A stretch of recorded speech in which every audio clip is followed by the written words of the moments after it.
Yo, it's Arsenic here, and today I'm going to be going over a few tips to help you get better at PvP. I've been playing Hive for a bit now, and I've come to learn many of the mechanics of PvP. If you're looking for ways to get an advantage over your opponent, or just want to improve in general, this video is for you. So let's get into the video, shall we? Okay, so the first thing I want to talk about is KB, as it is fundamental in PvP. In PvP, if you have more momentum than your opponent, it will be easier to combo them. The inverse of that rule, however, is also true. If you stop sprinting or if your movement is stopped, you will get comboed. So in PvP, you should always be looking for ways to stop your opponent from moving. There are a few ways to do this. One is by using projectiles. The two projectiles in the Hive are snowballs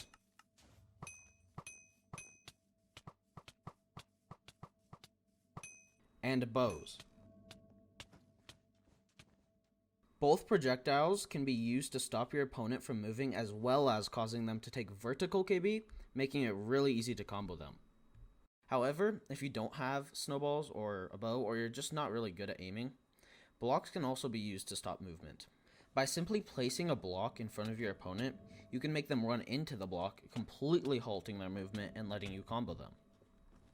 Okay, so by now, you're starting to understand KB more and how combos work and a little bit on how to start them.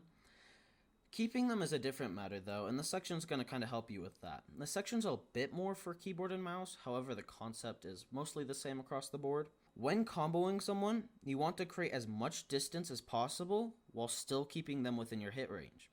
There are a few ways to do this. One way is by W tapping, which is where you release W after you hit someone and then quickly press W again.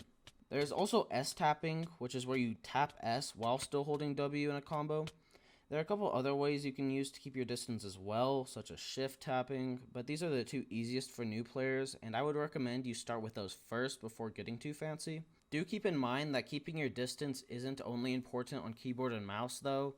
If you are a console or mobile player, you also should look to keep your distance in a combo. Okay, so the next thing I kind of want to talk about is your settings. If you haven't already, you should probably make some adjustments to the settings you already have. On keyboard and mouse, your sensitivity should be pretty low. A good thing to keep in mind is that you should have to move your arm at least a little bit when aiming.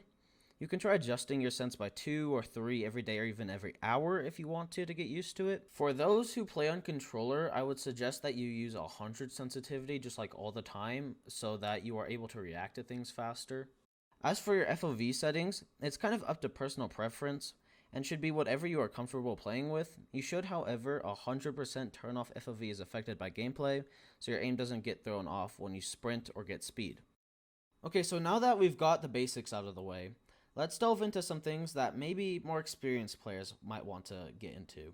For those of you who don't know, CPS plays a major role in PvP and often determines the outcome of a trade. Even having a little higher CPS could be the difference between winning and losing. Therefore, a big goal should be to click as fast as you can without sacrificing your aim. To increase your CPS on keyboard and mouse, I suggest you try out a clicking method. There are two main clicking methods, butterfly and jitter. Butterfly is where you click your mouse with 2 fingers in an alternating succession. Jitter clicking is where you tense up your forearm to jitter your finger on the mouse. I suggest you try both of them and figure out what works best for you. Okay, so if you've already mastered everything I've talked about in the video, and you already know all of this, then I heavily suggest that you get into, learn, and master jump resetting.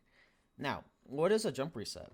Jump resetting is when you jump right as your opponent hits you, causing your KB to be completely cancelled.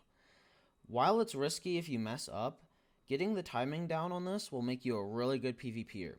A tip for those who wish to try out jump resetting: do not jump on the first hit. You are likely to mess it up and get comboed. Only jump on the second and all the hits afterwards. Well, that's all the tips I have for you today. I promise you that if you try any of these tips out, you'll become much better at PvP.